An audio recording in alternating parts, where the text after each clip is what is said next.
doa-doa keselamatan ketika kita tidur biar semuanya selamat.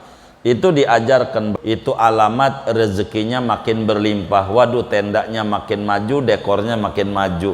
Kalau sebelum tidur baca begitu, karena itu yang diajarkan Nabi untuk kemudahan kehidupan kepada Sayyidah Fatimah Az-Zahra radhiyallahu ta'ala anha.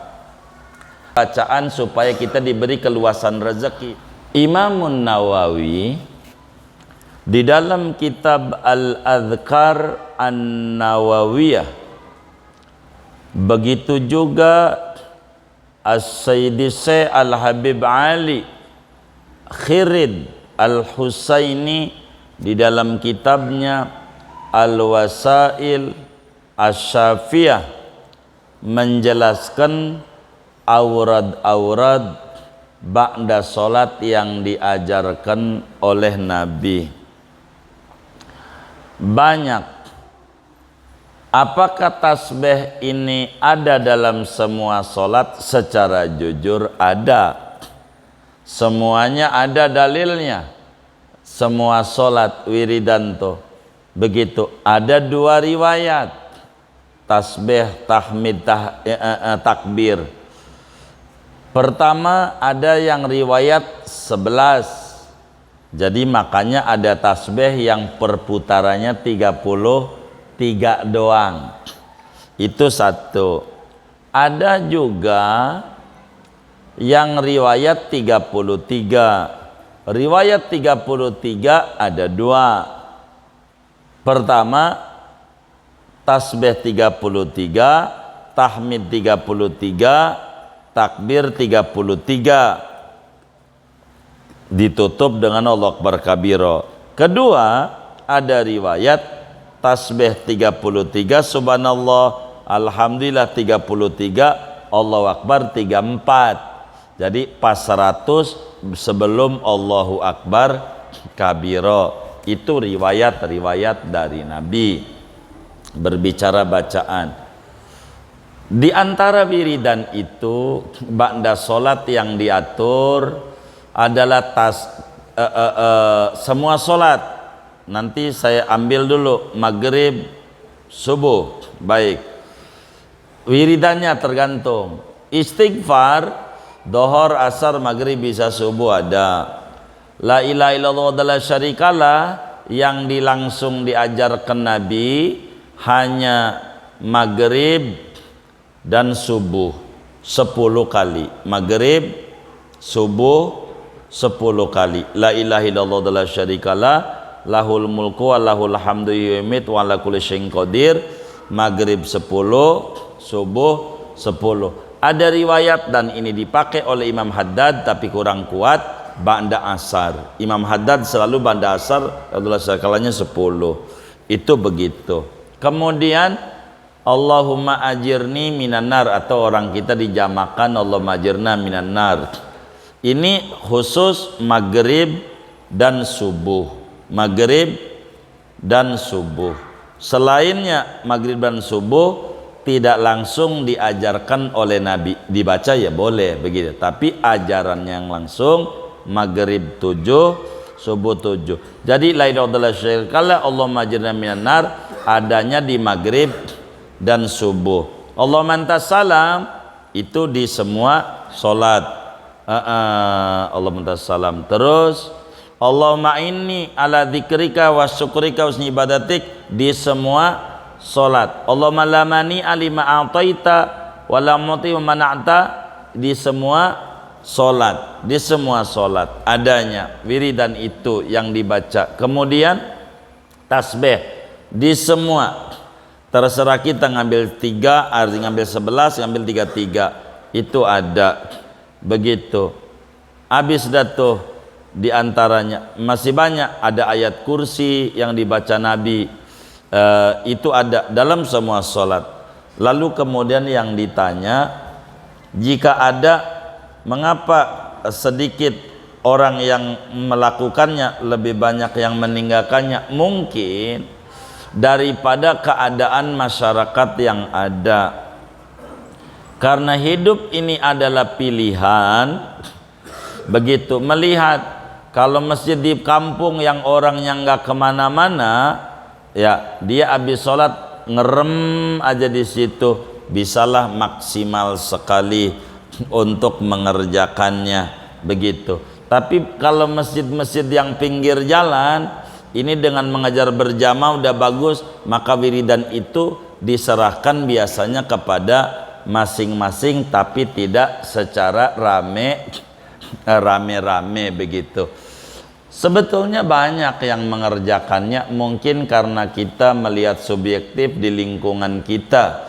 Tapi kalau kita mengukur Islam di dunia, jauh lebih banyak yang mengerjakannya begitu. Tinggal diatur saja di masyarakat itu, apakah mau dimaksimalkan wiridan itu. Kadang masalahnya yang namanya pengurus masjid jadi puyeng kalau wiridan itu lama banget, masyarakatnya udah ngomel-ngomel, jadi salah lagi. Makanya kalau kita mau ngamalin, silakan. Yang tasbih ini besar ganjarannya. Sebetulnya kalau tasbih, tahmid dan takbir ini mau tidur juga ada ajarannya. Mau tidur, Sayyidah Fatimah Zahra diajarkan oleh Rasulullah Sallallahu Alaihi Wasallam sebelum tidur baca tasbih 33, apalagi Alhamdulillah 33, Allahu Akbar 33. Habis itu baca kulhu 3, falak 1, An-Nas 1.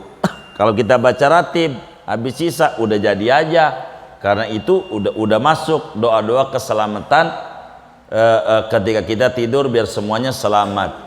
Itu diajarkan. Bahkan kalau baca tasbih 33, tahmid 33, Allahu Akbar 33 sebelum tidur, itu alamat rezekinya makin berlimpah. Waduh, tendanya makin maju, dekornya makin maju kalau sebelum tidur baca begitu. Karena itu yang diajarkan Nabi untuk kemudahan kehidupan kepada Sayyidah Fatimah Zahra radhiyallahu taala anha.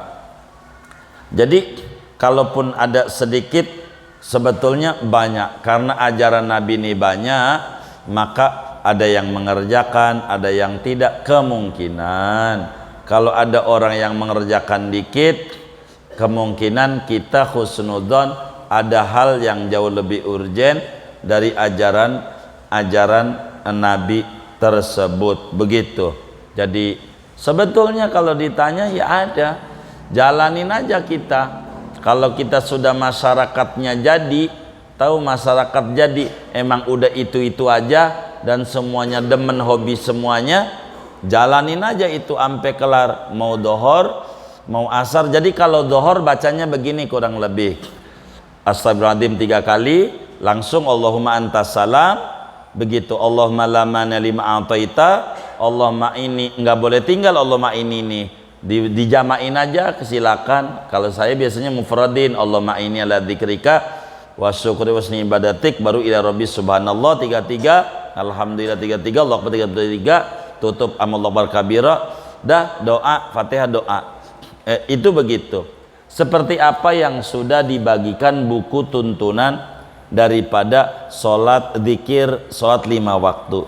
Itulah diantara yang ada. Kalau subuh dan maghrib jauh lebih luas, sehingga cukup panjang aurad-auradnya. Kalau kita demen, subuh itu yang paling tinggi di antara aurad adalah doa-doanya sesudah wirid yang ini nih, baca wirdul latif. Itu wirdul latif itu wiridan Rasulullah sesudah subuh. Ada satunya lagi namanya wirdul kabir. Itu apa itu wirdul kabir? Wiridan Rasulullah sesudah subuh. Ini kami belum bagikan sampai sekarang wirdul kabir. Kenapa? Kalau kami bagikan, kami bingung di Jakarta. Begitu dengan teman-teman yang super sibuk bekerja. Karena wirdul kabir itu real, dari mulai habis sholat subuh selesai wiridan itu baca wirdul kabir, rapi-rapi jam 7 baru keluar dari masjid. Begitu jam 7 begitu. Ini mau yang udah doyan banget sama ibadah, luar biasa itu. Ada sih yang keluar juga tengah 8, itu karena habis sholat subuh tidur di masjid, gak ada yang bangunin gitu. Itu bukan karena wirid, karena tidur di masjid kagak ada yang bangunin, maka tanggal 8 keluar dari masjid, bukan dari wirid. Jadi wirdul kabir nih wiridan Rasulullah yang cukup lengkap, dikumpulin semua habis sholat subuh oleh Imam Haddad. Yang kami bagikan itu wirdul latif dan ratibul haddad, begitu. Itu paketnya pas. Kalau saudara pahami, bila di ratibul haddad la ilaha illallah wa la syarikalah sebagai bacaan pertama, itu di wirdul latif bacaan terakhir. Kalaupun ada tambahan doa Nabi Khidir bismillahi masyaallah, ini tambahan, tidak langsung dari Imam Haddad. Imam Haddad mentok di la ilaha illallah la syarikalah. Bila di ratib haddad terakhirnya kulhu falak anas, itu menjadi bacaan pertama wirdul latif. Jadi maketnya begitu, maketnya. Dulu kami bagikan juga wirdul latif itu, namun melihat masyarakat kebingungan, mau tidak mau kami ambil satu, maka yang kami ambil ratibul haddad dengan aurad solawat bastu rizki, supaya tergabung semuanya. Maka ratib haddad itu pun sedikit banyak, walaupun tidak seluruhnya, mewakili bacaan supaya kita diberi keluasan rezeki, sehingga solawatnya menggunakan bastu rizki yang ada di ratib haddad yang saudara pegang, begitu. Agar supaya saudara nggak kebingungan. Sebetulnya wiridan yang paling cakep habis subuh, kalau saudara demen pengen luar biasa, wirdul latif, karena malam itu dari maghrib sampai subuh ratib haddad punya waktu, dari subuh sampai sore wirdul latif punya waktu. Begitu real aturannya. Cuman karena kebingungan, maka mau tidak mau kami harus menyingkat satu supaya tidak begitu merasa diberati oleh aurad kaum salihin yang sebetulnya manfaatnya banyak. Ala kulli hal, silakan saja diamalin. Bagi imam amalin itu wiridan tasbih itu silakan jangan ditinggal, karena itu adalah aurad dubura kulli shalah daripada Rasulullah sallallahu alaihi wasallam. Adapun orang meninggalkan, banyak kalau mau ngomentari orang, ada yang meninggalkan ba'diyah, ada yang meninggalkan ini, ada yang meninggalkan tahajud, ada yang meninggalkan duha, banyak kalau ngomong sunnah-sunnah Nabi yang banyak ditinggalkan. Tapi tugas kita ini merapihkan diri kita, mana yang kita keburu amalin dari ajaran Nabi, amalin pelan-pelan setahap demi setahap, agar supaya kita menuju sebuah kesempurnaan. Kurang lebih demikian. Tapi intinya ajarannya ada, begitu. Cuman biasanya kenapa orang meninggalkan, kemungkinan terbesar sepanjang yang kami tahu, karena di kota-kota besar itu kalau udah dohor, asar, terlalu repot mereka, sehingga dengan waktu kerja yang minim, jangan sampai mereka dipecat oleh bosnya gara-gara mereka terlalu lama wiridan dalam sholat. Padahal kalau mengerti negerinya Islami kayak di daerah-daerah itu normal wiridan itu sampai kalau mau maghrib subuh ditambah lakot jakum 7 maghrib, lakot jakum 7 subuh. Kita banyak disingkat-singkat, itu luar biasa. Sama kalau mau mengkritisi tahlilan itu yang paling afdol adalah la ilaha illallahnya 100. Di Jakarta saja kita ngalamin 33, lewat dari 33 mulai batuk jamaahnya.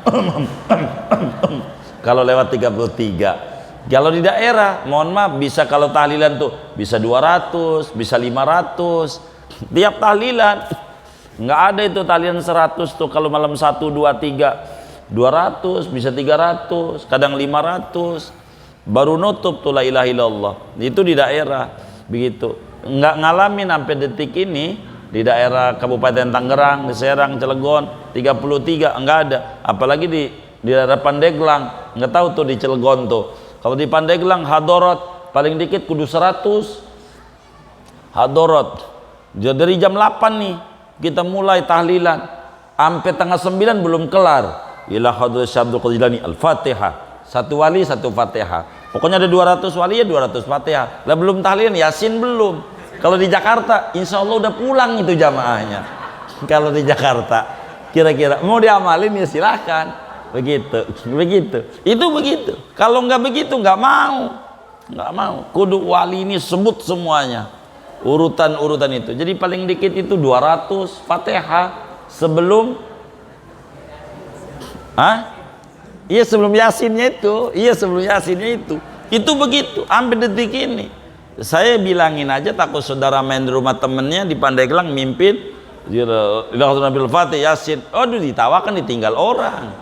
Begitu. Itu kayak begitu yang terjadi. Jadi ini wiridan ini ada begitu. Jadi silakan amalkan, sabit dari Nabi, ada ajarannya tasbih ini amat sangat bagus bila kemudian kita amalkan itu. Cuman kan kadang waktunya sempit. Kayak ngaji aja nih, kalau saya melihat orang tua kita paham, melihat belakang kalau kita udah datang paling Fatihah doa. Sebab apa? Kalau wiridan terlalu lama kejar-kejaran waktu. Ada kalanya seperti demikian kita harus memahami. Wiridan terlalu lama, apalagi pakai lakot jakum segala macam, ya Isya kurang 10 menit baru kelar. Baru bismillah udah Isya bubar. Itu mau tidak mau hidup adalah pilihan, sehingga barangkali ada yang disingkat-singkat. Kurang lebih demikian. Wallahu a'lam. Baik. Waalaikumsalam.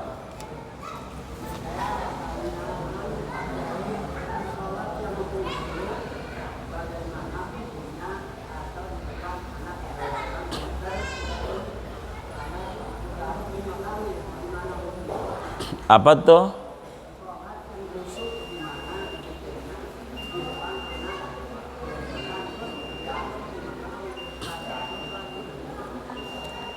Jadi yang ditanya sholat khusyuk apa sholat di depan ada anak-anak begitu?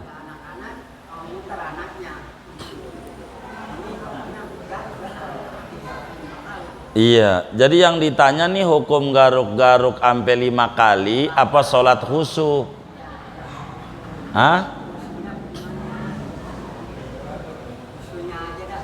Oh iya, baik. Jadi untuk menuju sholat khusyuk ini berat. Maka khusyuk ini ada tingkatan-tingkatannya. Tingkatan yang terendah, agar supaya sholat kita khusyuk, apa yang dibaca oleh mulut didengerin oleh kuping. Itu namanya khusyuk terendah. Itu begitu. Itu mencari sholat khusyuk. Jadi yang dibaca oleh mulut didengerin oleh kuping sendiri, huruf demi hurufnya. Ini khusyuk tingkat rendah. Begitu. Untuk menuju lebih lagi supaya kita khusyuk, di depan kita anggap ada mertua kita. Di depan kita ada mertua lagi duduk lihatin sholat kita. Kira-kira kita mau kebut enggak? Enggak. Kita khusyuk. Baru kalau udah bisa kita ngomong di hati, itu mertua kagak punya surga, tapi kita bisa khusyuk. Masa ama Allah yang punya surga kita enggak khusyuk? Emang tinggian mertua ama Allah? Ini cara-cara untuk menuju sebuah kekhusyuan dalam sholat. Latihan ketiga supaya kita khusyuk adalah setiap sholat gerakan yang ada hati bicara. Bagaimana hati bicara tuh? Allahu Akbar, kata hati, abis ini doa iftitah. Selesai iftitah, abis ini ajaran Nabi a'udhu. Abis a'udhu selesai, hati Fatihah. Abis Fatihah ni amin. Abis amin ni surat. Abis surat ni ruku. Hatinya terus bimbing begitu, biar enggak kemana-mana. Wis enggak bakalan ingat mau musik gede ke samping masjid, mau kayak apa ke bunyi handphone. Karena kita sibuk sama diri sendiri. Terus aja, lama-lama tanpa diomongin udah ngikut sendiri. Gerakan demi gerakan paham, ini ruku, habis ruku ini nanti bakal paham sendiri. Untuk menuju khusyuk tingkat tinggi, kita harus tahu arti-arti bacaan sholat. Dan ini khusyuk tingkat tinggi, karena kalau kita tahu artinya akan jauh lebih menarik, akan jauh kita lebih khusyuk dibanding kita tidak ngerti. Kalau tidak ngerti main kebut, selesai aja begitu. Karena kita yang penting formalitas, bukan kandungan makna dari apa kita punya sholat begitu. Yang ini rada berat untuk menuju kemari, maka persiapan-persiapan yang ada menuju kekhusyuan kita harus jalankan, berangkat daripada wudu yang maksimal. Bila wudu kita maksimal, man lam yakhsha fi wudu'ihi lam yakhsha fi salatihi. Siapa yang wudunya kurang rapih, untuk mencari solat khusyuk rada berat. Maka wudu ini ada 77 sunnah yang harus kita kerjakan, maka semuanya harus kita rapihkan untuk menuju sebuah solat kekhusyuan. Kalau pengen nyari khusyuk, biarkan orang hubungan kita dengan Allah subhanahu wa ta'ala. Orang khusyuk bukan berarti tidak tahu orang yang di sebelahnya. Wong kuping mewaras. Rasulullah adalah manusia yang paling khusyuknya dalam solat, tapi mendengar ada bayi nangis, solatnya rada dicepatkan, takut bayi itu kagak ada emaknya, takut jatuh. Itu bukan berarti tidak khusyuk. Begitu banyak metode-metodenya demi supaya mendapatkan solat khusyuk. Imam Ghazali di dalam kitab Ihya Ulumuddin telah tuliskan tahapan demi tahapan demi supaya meraih solat kekhusyuan. Kurang lebih demikian. Wallahu a'lam. Sudah baik, kita baca Fatihah, duduk di majelis ilmu. Moga-moga kita semua diberi limpahan barokah, ilmu-ilmu kita barokah, usaha-usaha kita barokah, rezeki kita barokah, keluarga kita barokah, anak keturunan kita barokah, lingkungan kita barokah. Allah beri kita semuanya barokah dunia dan barokah akhirat. Amin. Al-Fatihah.